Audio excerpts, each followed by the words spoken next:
오늘 마가복음 14장 말씀을 저희가 읽었는데 이 마가복음 14장을 시작으로 해서 마가복음 15장 이제 마지막 절까지 두 장에 걸쳐서 예수님의 이제 순환에 대한 기사가 기록이 되어 있습니다. 이제 예수님께서 유다의 배신 그로 인해서 팔려가시고 또 붙잡히셔서 고난을 당하시고 순환을 당하시고 그래서 십자가에 죽으시는 장면까지 14장으로 시작해서 15장까지 예수님의 순환에 대한 기사가 이제 기록이 되어 있습니다.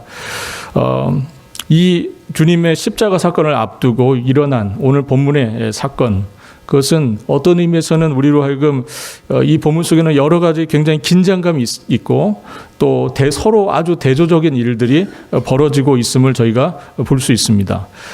본문의 사건은 우리가 4개의 복음서라 그러죠. 4개의 복음서, 4복음서에 마태, 마가, 누가, 요한복음 모두 기록된 그런 사건입니다. 그래서 각각 복음서가 오늘 본문의 사건을 굉장히 중요하게 다루고 있습니다. 그래서 오늘 본문은 굉장히 그런 의미에서 또 앞으로 십자가에 죽게 되실 그 일을 앞두고 벌어진 일이기 때문에 오늘 우리가 이 본문을 통해서 우리 주님께서 우리에게 하시고자 하는 말씀을 저희가 함께 듣는 그런 시간이 될 수 있기를 바랍니다. 오늘 본문의 사건이 일어난 때는 오늘 말씀 1절에 의하면 유월절과 무교절을 이틀을 앞둔 날 벌어진 일이다, 이렇게 시간적으로 소개를 하고 있습니다. 여러분들, 유월절은 어떤 절기입니까? 유월절은 유대인들이 출애굽을 하면서 그때 그날을 기념하여 지키기 시작한 절기가 유월절입니다. 어린 양을 잡아서 문설주와 인방에 바르고 죽음의 사자가 그 어린 양의 피가 묻어있는 집을 이렇게 유월하여 넘어갔던 절기를 기념하여서 패스오버라 그러죠. 이게 유월한 거죠. 넘어간 겁니다. 그래서 유월절 절기를 이제 유대인들이 지키게 됩니다. 이것은 이스라엘 백성들이 애굽의 그 오랜 노예 생활을 벗어나는 해방과 자유, 그것을 맛보는, 구원을 맛보는 그날을 기념한 그런 유대인들에게 아주 중요한 그런 절기입니다. 민족적으로 어떤 의미에서는 가장 중요한 절기가 바로 유월절입니다. 그 유월절을 끝내면서 바로 이어지는 일주일간 이어지는 절기가 바로 이제 무교절입니다.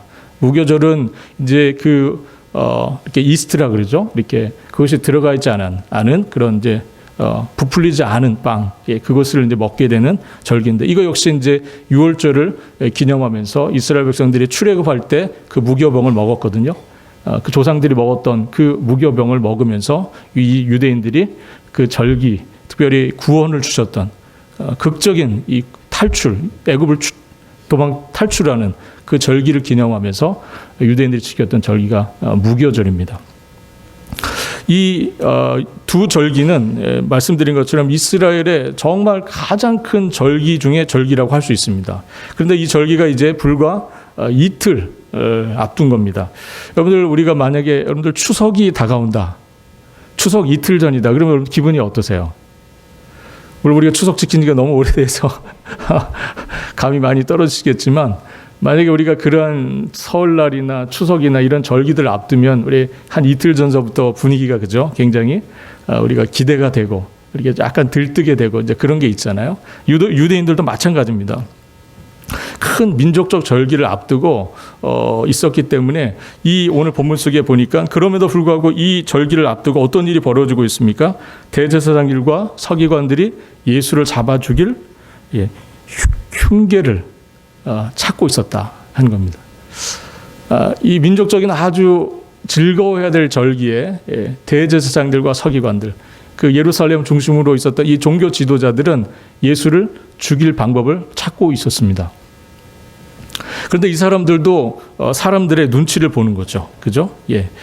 찾아서 죽일 궁리를 찾고 있는데 그래도 우리가 유월절에는 하지 말자 하는 그런 합의가 있었습니다. 왜냐하면 이때 하면 이 좋은 절기에 이런 한 일을 하게 되면 밀란이 일어날 수 있기 때문에, 여러 가지 어려움들이 일어날 수 있기 때문에 명절에는 하지 말자 하는 그런 이야기가 있었습니다. 우리가 이 1절과 2절을 읽으면서 갑자기 긴장이 되죠. 처음부터 예수님을 잡아 죽이려고 하는 이 사람들의 그런 흉계가 있었죠. 그런데 그래도 밀란이 일어날까 이 사람들이 눈치를 보면서 명제는 하지 말자 하는 이야기로 2절이 마무리됩니다. 그럼 우리가 일단 안심을 하게 됩니다. 그죠? 뭔가 불안한 일이 일어날 것 같은데 그래도 명제는 하지 말자 하는 이런 이야기가 있으니까 일단 안심을 하게 됩니다. 그러나 그럼에도 불구하고 이 사람들의 이 일이, 이 도모가 언젠가는 이루어지게 될 것이라고 하는 불안한 마음이 우리에게는 있습니다. 이 본문을 읽는 우리에게 그런 마음이 있는 거죠. 그래서 혹시 언젠가는 이러한 일이 다시 시작될 수 있다. 혹시 언젠가는 다시 이런 계획들이 진행될 수 있을 수도 있다는 불안감이 있습니다. 그러는 가운데 우리가 쭉 본문 읽어나가다가 10절에 가면 어떤 일이 벌어집니까? 10절에 가면 예수님의 12 제자 중에 가룟 유다가 있습니다. 가룟 유다가 예수님을 넘겨주려고 대제사장을 만나러 가는 장면이 등장합니다. 다시 우리가 본문을 읽으면서 긴장하게 되죠. 이제 가룟 유다가 예수님을 배신하려고 대제사장을 찾아가는 그 이야기. 10절입니다. 12 중에 하나인 가룟 유다가 예수를 넘겨주려고 대제사장들에게 감해, 이렇게 되어 있습니다. 오늘 본문 시작하는 첫 절과 오늘 본문이 끝나는 마지막 절은 두 단계의 살인 공모가 이루어지고 있는 것을 우리에게 보여주고 있습니다. 그런데 그 사이에 저와 여러분이 읽었던 마리아의 이 향유 옥합을 깨는 사건이 이렇게 끼어져 있는 겁니다. 예수님을 죽이려고 하는 괴계가 일어나고요. 또 실제로 예수님을 죽이려고 유다가 떠나는, 배신을 위해서 출발하는 그 이야기 사이에 이 마리아의 옥합을 깨뜨리는 이야기가 오늘 본문에 소개가 되어 있습니다. 흉흉하고 어떤 음흉하고 무서운 살해 모의가 진행되는 그 중간에 한 여인의 정말 갸륵하고 아름답고 감동적인 이야기가 소개되어 있는 겁니다. 그런 의미에서 이 본문을 읽어나갈 때 우리에게는 굉장한 어떤 대조에서 오는 긴장감이 있습니다. 이것은 사건이 서로 대조될 뿐만 아니라 그 예수님 주변에 있는 많은 사람들 사이에서도 이 긴장과 서로 대조되는 것들이 나타나고 있습니다. 예수님 주변에는 원수들이 있는 반면 또 한편으로는 벗들이 있습니다. 친구들이 있는 거죠. 이것이 서로 이렇게 공존하고 있습니다. 대제사장들과 바리새인들과 서기관들은 예수님의 원수로 등장을 하고요. 나사로와 마리아와 마르다와 그리고 시몬, 이 사람들은 모두 다 예수님의 친구로 오늘 본문 속에 소개가 되고 있습니다. 한쪽에 있는 사람들은 예수님께 속한 자들이고 다른 앞에 있는 사람들은 그렇지 않은 어둠 속에 있는 자들입니다. 예수님께 속한 자들은 서로 모여서 사랑의 밀담을 나누고 사랑의 언어를 나눕니다. 그러나 뒤에 있는 이 사람들, 그렇지 않은 사람들은 서로 예수님을 죽이고자 하는 살인 공모를 하고 있습니다. 살인과 음해하려고 하는 그런 거짓말과 속임의 언어들로 예수님을 죽이려고 하는 일들을 진행하고 있었습니다. 이 본문에는, 오늘 본문에 이 두 가지 서로 대조되는 상황들이 서로 엇갈려 가면서 오늘 본문에 소개가 되고 있습니다. 우리 3절을 보면 예수님께서 베다니라고 하는 동네에 나병 환자 시몬의 집에 식사 초대를 받아서 가십니다. 그런데 이상스럽게도 오늘 본문에는 주인인 시몬에 대한 설명이 없어요. 시몬이 나병 환자라는 것 외에는 오늘 본문 속에 언급되는 것이 없습니다. 다만 예수님께서 이 사람의 초대를 받아서 가서 식사를 하셨다는 것 정도가 오늘 본문에 이 사람에 대한 기록 전부입니다. 그런데 그 대신에 이 시몬의 집에 방문했던 한 여인, 오늘 본문 속에 그 여인의 이름이 소개되어 있지 않습니다. 그 여인에 대한 이야기가 굉장히 길게 소개가 되어 있습니다. 사실은 주객이 전도된 거죠. 사실은 시몬의 집에 초대받으셨기 때문에 시몬에 대한 이야기가 사실은 줄을 이루어야 되는데 그럼에도 불구하고 시몬에 대한 이야기는 없고 이 한 여인, 이름이 밝혀지지 않은 한 여인에 대한 이야기가 굉장히 많이 오늘 본문에 소개가 되어 있습니다. 오늘 본문과 병행 본문인 요한복음 12장을 우리가 참고하여 보면 이 여인의 이름은 마리아입니다. 마리아. 시몬에 대한 특별한 언급이 본문에 없더라도 이 시몬이 오늘 성경 역사의 기록이 되면서 유명한 자가 되었습니다. 왜냐하면 예수님에 대한 이 마리아의 헌신과 사랑이 부어졌던 곳이 바로 이 시몬의 집이었기 때문에 그렇습니다. 그렇기 때문에 시몬은 이 여인의 헌신, 이 여인의 이 아름다운 이야기 때문에 등장이 되고 또 소개가 되고 또 우리들에게 기억이 되어지는 이름이 되었습니다. 어떤 의미에서 그는 아마 예수님의 치유의 손길을 경험했던 사람이었을 것 같아요. 그가 나병 환자였다는 것은 여전히 나병에 걸려 있는 상태라는 의미는 아니죠. 그죠? 그가 치료가 된 겁니다. 그가 예전에 나병 환자였지만 치료가 된 거예요. 그래서 일반인들도 보통 사람들도 그와 교제할 수 있는, 그가 회복된 사람이 된 겁니다. 그는 아마도 예수님의 치료에, 그 병을 치료하시는, 그 완치하시는 그 능력을 덧입어서 치료가 된 것 같고요.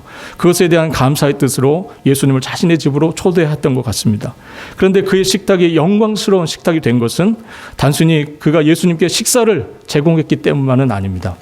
사실은 시몬 외에도 여러 사람들이 예수님에게 식사 대접을 했고 예수님 실제로 많은 사람들의 식사 대접을 받아서 초대를 받으신 적이 많이 있습니다. 그런데 유독 이 시몬의 식탁이 유명해진 이유는 무엇이냐면 이 시몬의 식탁을 돋보이게 하는 무엇인가가 있었기 때문입니다. 여러분들 식탁을 우리가 준비하실 때에 여러분들 식탁을 어떻게 하십니까? 누군가 손님을 초대하셨어요. 그러면 여러분들 식탁을 어떻게 하세요? 평소 드시던 거는 좀 다르게 하시죠. 근데 어떻게 하십니까? 좀 식탁을 돋보이게 하시려고 하지 않겠어요? 그죠? 이렇게 꽃도 꽂아두시고, 예. 그리고 또 이렇게 초도 필요하면 피워두시고, 그게 다 이유가 뭡니까? 식탁을 뭐하게 하시려는 거죠? 돋보이게 하시려고 하는 일들입니다. 또 냅킨도 평소에는 냅킨 그냥 대충 놓고 수저젓가락으로 이렇게 드셨을 텐데 그날은 어떻게 하세요? 냅킨을 예쁘게 이렇게 접어가지고 정성스럽게 놓으실 겁니다. 그 이유가 뭡니까? 식탁을 돋보이게 하려고. 여러분, 그럼 하물며 그 식탁에 이 300데나리온이라는 하는 이 값비싼 향유 옥합이 더해졌어요. 그 식탁에. 그렇다면 이 아낌없이 마리아가 이 식탁에서 식사하신 그 주님을 향해서 옥합을 깨뜨려서 부어드렸을 때에 정말 이 마치 꽃이 만발해서 그 향기를 토해내고 주변의 그 아름다움을 확 드러내는 것처럼 이 시몬의 집 온통 집안 전체에 이 향유 냄새가 확 퍼져 나왔습니다. 그로 인해서 주님을 모셨던 이 시몬의 식탁이 그 향기로 가득하게 되었어요. 시몬의 식탁은 이 향기로 해서 더욱 돋보이게 되는 그런 식사의 자리가 되었습니다. 이처럼 우리가 주님께 바치는 헌신, 주님께 드리는 이 헌신이 다른 이들의 식탁을 돋보이게 해주고 또 주님께 더 나은 식사를 제공하게 한다는 거예요. 그렇게 한다면 결국 우리가 드리는 이 헌신은 두 가지의 이중적인 가치가 있는 일이 되는 셈입니다. 마리아가 들고 갔던 헌신의 그 옥합, 그것이 단지 그녀의 헌신으로만 끝나는 것이 아니라 이 시몬의 식탁을 더욱 돋보이게 하는 그러한 식탁이 되었고 시몬을 어떤 의미에서 축복하는 그러한 헌신이 되었다 하는 겁니다. 예전에 제가 섬겼던 아주 작은 교회가 있었습니다. 개척교회였는데 그 교회의 한 가지 아름다운 어떤 의미에서는 전통, 세워진 지 오래되지 않은 교회이기 때문에 전통이라는 표현까지는 좀 과할 수 있을지 모르지만 어쨌거나 그 안에서 이루어지는 아름다운 일이 있었습니다. 그거는 뭐냐면 어느 누가 축하할 일이 있어요. 그 집에. 그 사람이 축하할 일이 있습니다. 그러면 다른 이들이 그 일에 대해서 같이 감사를 표현하는 일들이 굉장히 많았습니다. 한 가지 예를 좀 들어드리면 저희 교회 그때 한 청년이 유학을 왔어요. 다른 동네에 살던 친구인데 이 친구가 이 동네로 이제 대학 입학이 돼서 유학을 온 겁니다. 이 친구가 대학을 다니면서 4년 동안 저희 교회에 계속 이렇게 출석을 했습니다. 그리고 4년이 이제 맞춰지고 이제 졸업을 해야 되잖아요. 졸업하면서 이 친구가 하나님께 감사의 마음을 표현하면서 감사 헌금을 했던 적이 있습니다. 그런데 그 주일에 사실 그 사실을 알고 있었던 다른 교우들이 그 일에 함께 감사하면서 감사 연금을 함께 했던 일들이 있었습니다. 이 친구는 물론 대학을 졸업하게 하시니 감사했었어요. 그리고 그동안에 큰 어려움 없이 하나님께서 인도해 주신 것에 감사가 있었습니다. 근데 그 모습을 함께 지켜보고 함께 했던 우리 교우들이, 다른 분들이 그날 같이 감사헌금을 했어요. 이 친구가 그동안에 어려움 중에도 잘 믿음으로 잘 감당하고 함께 이 졸업이라고 하는 이 감사의 자리, 축하의 자리까지 가게 되신 것에 대해서 너무나 감사한다는 그런 함께 감사하는 그런 일들이 있었던 적이 있습니다. 여러분, 주님을 위해서 정성껏 마련된 이 시몬의 식탁, 주님에 대한 감사의 표현이었을까요? 그런데 거기에 되어진 이 마리아의 헌신, 그것은 시몬의 식탁을 더욱 풍성하게 하고 하는 그러한 귀한 자리가 되었다 하는 겁니다. 저는 바라건대 여러분들의 헌신이 우리 자신의 드림을 넘어서 우리 모두의 기쁨이 되고 우리 모두의 즐거움이 되는 그런 일들이 있기를 바랍니다. 오늘 본문을 우리가 또 이렇게 가만히 살펴보면 이 마리아의 헌신은 굉장히 조용한 가운데 이루어졌음을 저희가 알 수 있습니다. 왜냐하면 이 옥합이 깨트려지기 전까지는 사람들이 알지 못했어요. 그 일이 진행되는지. 옥합이 깨트려서 향기가 확 퍼져나가면서 사람들이 그 사실을 알게 되었던 것 같습니다. 이처럼 어떤 의미에서 참된 희생, 참된 헌신은 우리가 오른손이 하는 것을 왼손이 알지 못하게 해야 하겠죠. 값진 희생의 순간은, 우리가 값진 희생을 드리는 순간은 정말 조용한 순간이어야만 합니다. 우리가 여러분들이 주님 앞에 드리는 그 희생과 헌신과 봉사가 있다면 그런 조용히 드려져야 한다 하는 겁니다. 희생을 쏟는 실천의 장소에서 사람들의 시선을 의식하는 것, 그것은 그 희생의 진가를 의심스럽게 만드는 행동입니다. 우리가 무엇인가를 주님 앞에 헌신하고 우리가 무엇인가 주님 앞에 드리기를 원한다면 정말 주님만 바라보고 하셔야 합니다. 그러나 우리가 참 사람인지라, 그죠? 벌써 저부터도 제가 뭔가 하고 있으면 다른 사람들이 봐주기를 바랍니다. 내가 이거 하고 있는데 좀 봐줬으면 좋겠는데, 갑자기 누가 좀 나타나서 내가 하는 이 착한 일을 보고 주변에 좀 소문을 좀 내줬으면 좋겠는데, 그런 인간적인 바람과 욕심이 있다는 거죠. 그러나 오늘 이 마리아의 희생은 정말 주님만을 바라보고 주님께만 향한 그런 희생, 그런 헌신이었다는 것을 저희가 좀 기억할 필요가 있습니다. 사람들의 칭찬이나 자기 위로나 세상의 명예를 전혀 의식하지 않는 그런 선행, 그런 헌신이야말로 그래야 흠없는 온전한 희생이 될 수 있다 하는 겁니다. 마리아는 자신이 드린 옥합이 오직 주님의 눈에만 띄었으면 했어요. 주님만이 봐주시면 되는 겁니다. 그거면 충분하다고 생각했던 것 같습니다. 예수님만 바라보는 그 걸음이야말로 참된 희생과 헌신을 가능하게 한다 하는 겁니다. 주님을 향한 그 헌신의 발걸음을 옮길 때에는 절대로 다른 이들의 시선을 의식해서는 안 된다 하는 겁니다. 마리아의 헌신을 지켜보았던 제자들은 갑자기 마리아가 그 일을 하게 된 것을 알게 됐어요. 그래서 이 사람들이 했던 것은 마리아를 칭찬했던 일입니까? 그렇지 않습니다. 오늘 본문에 보니까 어떤 일이 벌어집니까? 오늘 본문 5절에 제자들이 그 옥합을 깨트린 마리아를 향해서 책망을 하며 그 여인을 불평하고 혼내기 시작했어요. 그 비싼 것을 그렇게 허비했다는 거죠. 그거를 좋은 값에 팔아서 적어도 보니까 300데나리온 이상은 받을 것 같은데 그걸 팔아서 가난한 사람들이 나눠주면 더 좋을 일인데 그걸 허비했다는 겁니다. 그래서 엄청나게 책망을 합니다. 어리석은 일을 했다는 거죠. 그러나 그 비난 앞에서 오늘 보면 마리아는 굉장히 의연했습니다. 왜냐하면 그 여인이 했던 일은 주님을 위한 일이었기 때문에 그렇죠.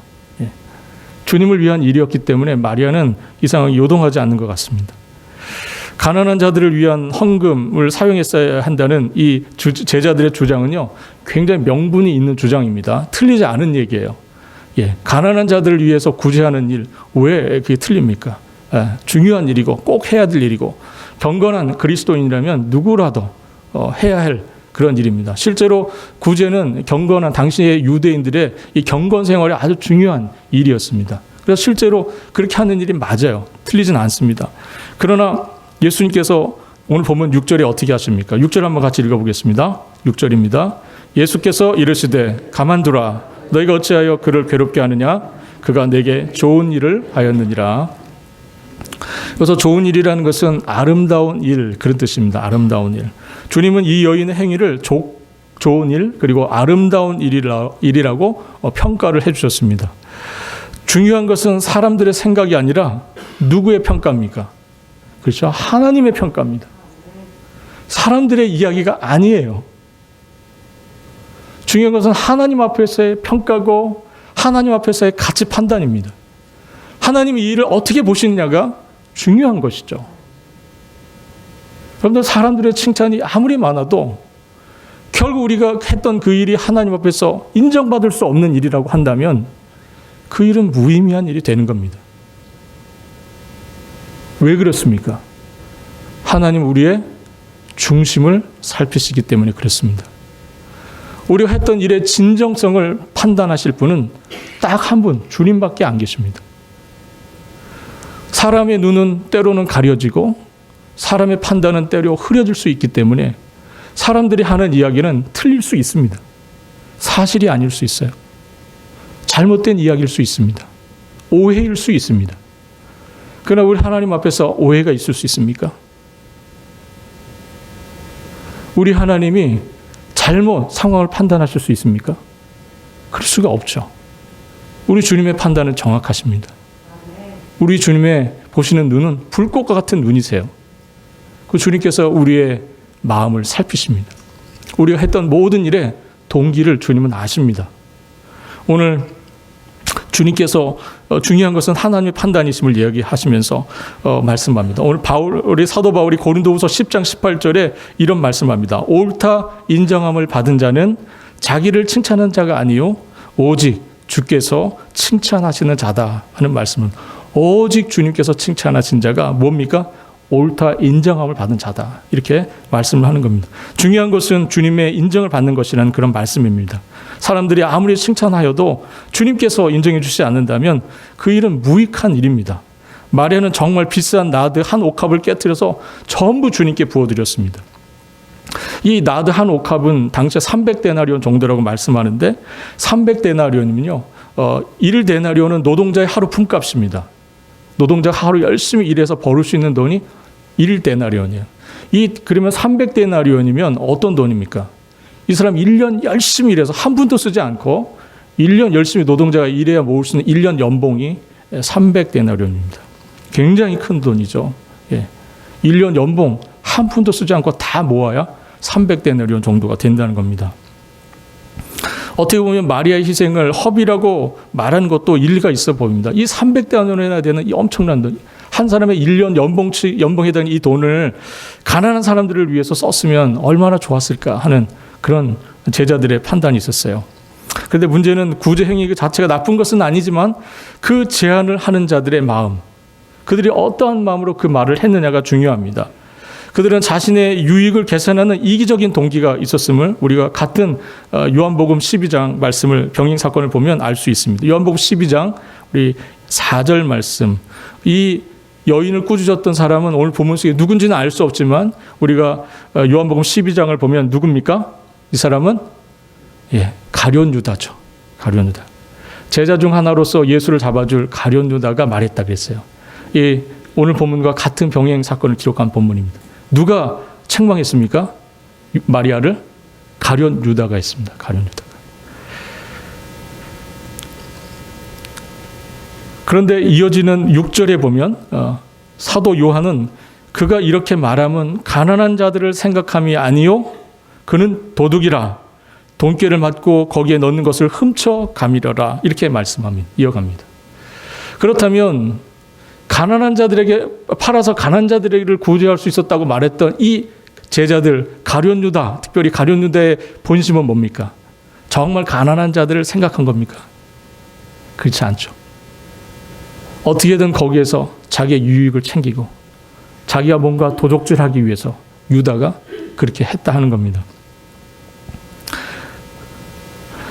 유다는 정말 가난한 사람들이 불쌍해서 그런 말을 했던 게 아닙니다. 가난한 사람들을 구실 삼아서 자신의 이익을 거기서 챙기려고 했던 그 기회를 놓친 것에 대한 분함, 그것 때문에 화를 낸 것이죠. 유다는 가난한 자들을 위하지 않았을 뿐만 아니라 정말 누가가 가난한 사람인지를 모르는 자였습니다. 여러분, 우리 주님은 이 땅에 오실 때에 구유에 말구유에 태어나신 분입니다. 주님은 하늘 그 영광 보좌를 다 버리시고 이 땅에 낮고 천한 이 땅에 빈몸으로 오신 분이십니다. 주님은 이 세상에 사실 때에 나누고 베푸는 삶을 사셨고 결국 본인은 아무것도 소유하지 않은 채 이 땅을 떠나가신 분, 정말 가난하게 이 땅을 떠나가신 분, 모든 것을 다 내어놓고 이 땅을 떠나가신 분이 바로 우리 주님이십니다. 우리 좀 여우도 굴이 있고 공중에 새도 거처가 있으되 인자는 머리 둘 곳이 없다. 이렇게 말씀하신 적이 있습니다. 누구보다도 가난하신 분, 그분 누구십니까? 바로 우리 주님이십니다. 유다가 볼 때 마리아는 300데나리온에 해당되는 돈을 허비했을지 모릅니다. 유다의 판단은 그래요. 그러나 유다는 그 이후에 어떤 일을 합니까? 은 30세겔을 주인을 팔아 넘기는데 대가로 받아냅니다. 당시 은 30세겔은 노동자의 3개월치 임금이라고 합니다. 마리아는 1년치 연봉의 돈을 썼어요. 그리고 반대로 유다는 그 1년치 연봉의 4분의 1에 해당되는 돈을 벌었습니다. 하지만 유다는 그 이후에 그 은 30세겔을 어떻게 합니까? 성전에 던져놓고 나중에 목을 매달아 죽습니다. 그렇다면 과연 누가 허비한 자입니까? 누가 허비한 사람입니까? 마리아입니까? 가룟 유다입니까? 마리아는 1년치 연봉이 되는 큰 돈을 써서 주님 앞에 드렸고요. 오히려 가룟 유다는 그거의 4분의 1에 해당되는 돈을 벌었습니다. 그러나 그럼에도 불구하고 결과적으로는 그는 그것을 돌려놔야만 했고 결국은 목숨을 끊어야만 하는 그런 안타까운 상황이 되고 말았습니다. 과연 누가 허비한 자입니까? 비싼 옥합을 쏟아 부었지만 복음이 전해지는 곳마다 그 이름이 기억되는 마리아입니까? 아니면 결국 배신자라는 오명을 쓰고 자기 스스로 목숨을 끊어야만 했던 유다입니까? 누가 인생을 허비한 자입니까? 내 것이 아닌 것들을 붙들려고 하는 것, 내 것이 아닌 것을 붙잡으려고 하는 것만큼 인생을 낭비하는 것이 없습니다. 결국은 다 돌려놔야 하고 결국은 다 두고 가야 할 것을 자기 것인 양 붙들고 사는 것만큼 어리석은 태도는 없습니다. 결국 세상으로 돌려줘야 될 것을 붙들려고 씨름하는 것이야말로 인생을 허비하는 것이 아니겠습니까? 유다는 자신이 소유하지 못할 은 30세기를 위해 애쓰다가 결국 소중한 목숨을 잃고 말았습니다. 얻고도 잃는 일이 있고 잃고도 얻는 일이 있습니다. 마리아는 잃고도 얻었던 여인이지만 유다는 얻고도 잃은 자입니다. 무엇이 생명을 얻을 만큼 귀한 일이 되겠습니까? 생명보다 귀한 것이 있습니까? 여러분 무엇을 준들 생명과 바꾸시겠습니까?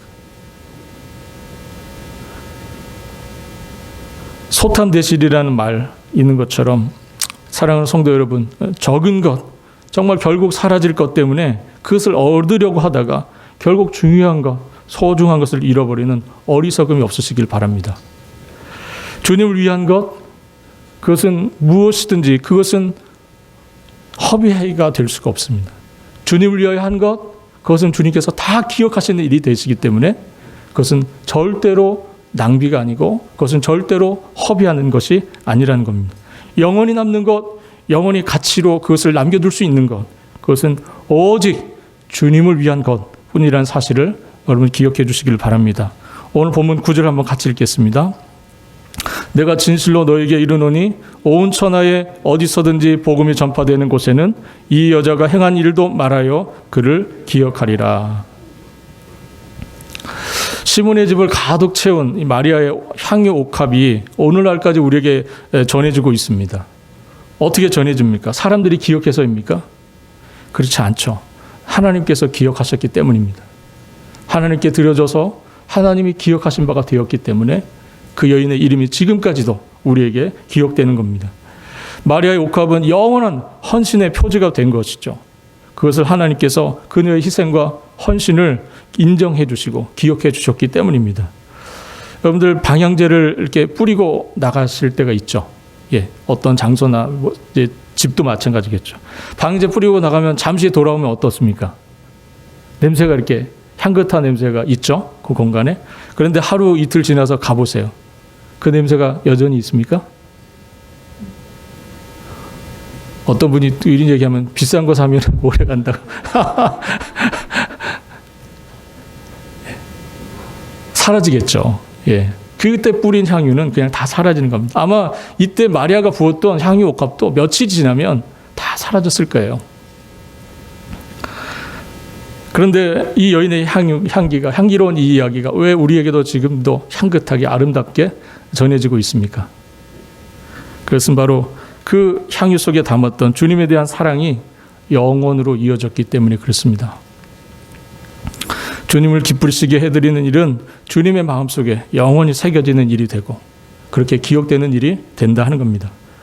오늘 본문을 해서 저는 마지막으로 주목하고 싶은 것이 있습니다. 그것은 바로 이 베다니 나병 환자 시몬의 식탁에 차려진 그 집에 차린 이 식탁이 바로 예수님의 죽음을 앞둔, 바로 얼마 후면 예수님께서 죽으실 그 주님, 십자가로 나아가 죽으실 그 주님을 위로하시는 그런 식사가 되었다 하는 겁니다.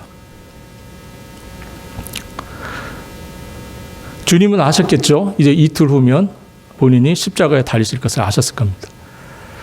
이 주님을 우리 하나님 아버지께서 어디로 인도하십니까? 이 베다니 나병 환자 시몬의 집으로 인도하십니다. 그리고 그곳에서 아름다운 식탁의 교제를 하게 하시고 그곳에서 당신의 사랑하는 아들을 위로하시는 사건이 오늘 본문의 사건이라고 할 수 있습니다. 시몬이 정성을 다해서 주님을 위한 식탁을 준비했고요. 마르다는 옥합을 준비하여 깨뜨렸고요. 죽었다가 주님의 기적으로 다시 살아났던 나사로가 그 자리에 있었고요. 그의 누이였던 마르다가 열심히 일을 하고 있었습니다.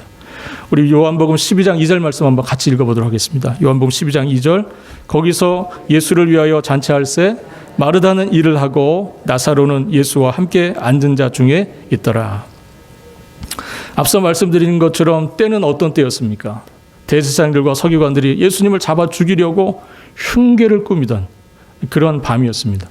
그리고 잠시 후면 가룟 유다가 어떻게 합니까? 배신하고 또 잠시 후면 제자들은 다 주님을 배반하고 다 도망쳐버리는 그런 상황이 벌어질 때입니다. 하나님은 이러한 인간들의 악의와 배신으로 둘러싸인 이 예수님을 베다니에 있는 한 이 작은 믿음의 가정 안으로 부르셨고 인도하셨고 그곳에서 이 십자가의 죽음을 앞둔 당신의 아들 예수를 위로하시고 격려하셨다 하는 겁니다.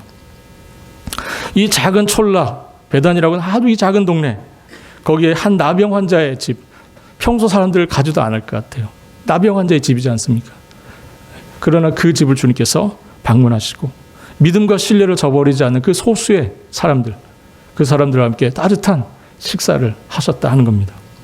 이들이 보여준 사랑과 신뢰 그것은 정말 놀라운 것이었습니다. 그것은 바로 십자가의 고통을 십자가를 지고 가실 우리 주님을 더없이 크게 위로하고 격려하는 그런 자리가 되었을 겁니다.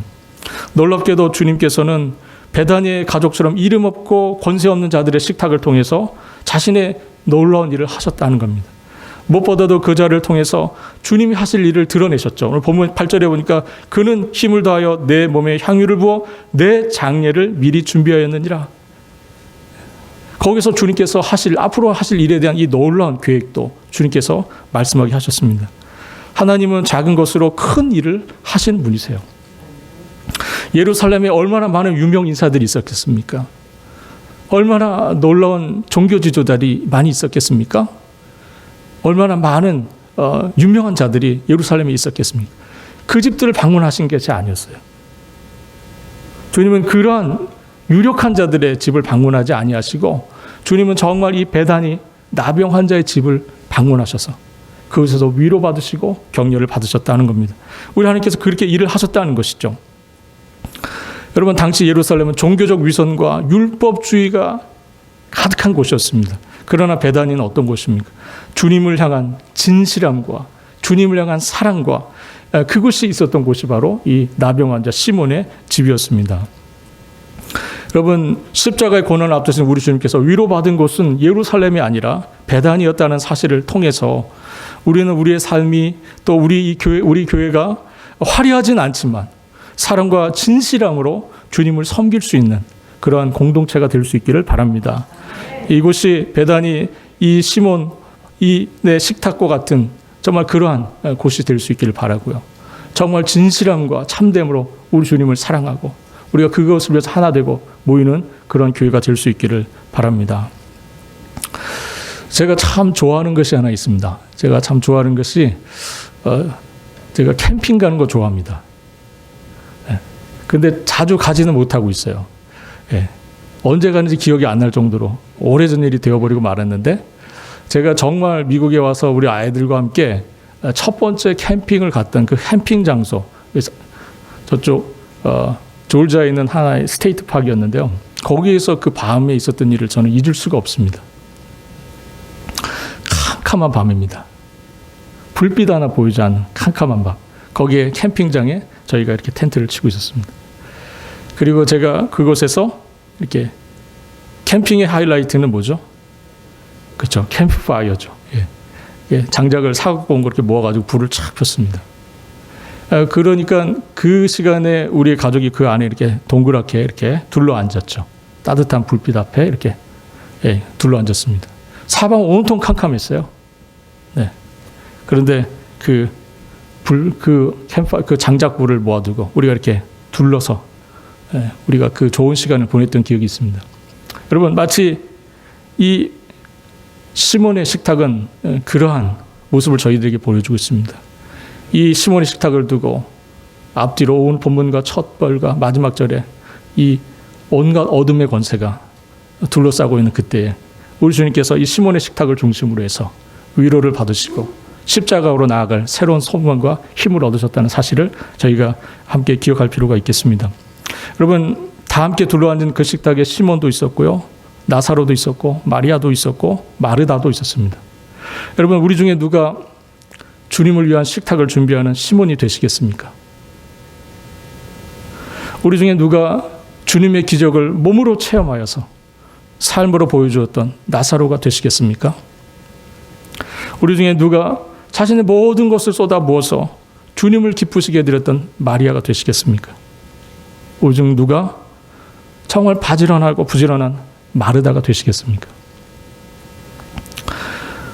모두의 모습은 우리가 다 다르지만 우리가 한 주님을 모시고 아름다운 교제 가운데 사귐이 있는, 정말 주님을 뜨겁게 사랑하고 그 주님 안에서 정말 뜨겁게 하나 되는 저희가 될 수 있기를 참으로 바랍니다. 주님을 사랑하는 마음으로 한 식탁에 둘러앉았던 그 옛날의 그 사람들처럼 오늘 우리가 십자가를 중심으로 해서 주님을 사랑하는 마음으로 모여서 정말 아름다운 교제를 나누고 주님의 죽으심을 예비하고 주님의 죽으심을 땅끝까지 전하는 저희가 될 수 있기를 우리 주님의 이름으로 바라겠습니다. 기도하겠습니다. 사랑하시는 주님, 오늘 주님께서 오늘 이 마리아의 이야기를 통해서, 이 마리아의 헌신을 통해서 정말 하나님 저희들에게 새로운 마음을 주시고 정말 이 헌신의 의미를 저희로 하여금 깨닫게 하여 주시고 정말 이 헌신 가운데 저희도 동참하고자 하는 열망을 주시고 그 헌신 가운데로 나아가고자 하는 새로운 마음을 주시오니 주여 감사합니다. 주님, 그 옛날 시몬의 식탁에 모였던 당신의 사랑하는 사람들처럼 정말 우리 모두가 이 주님 안에서 하나 되게 하여 주시고 주님의 사랑으로 저희가 하나 되고 연합될 수 있도록 주님 도와주시고 그 사랑을 중심으로 해서 모일 수 있도록 주님 도와주시고 특별히 이 가운데서 우리 주님의 죽으심을 기억하고 주님의 죽으심을 저희가 땅끝까지 전하고 증거하는 저희들이 될 수 있도록 주여 은혜를 더하여 주옵소서. 감사와 영광 우리 주님께 홀로 드리오며 우리의 주님 되시는 예수 그리스도의 이름으로 기도합니다. 아멘.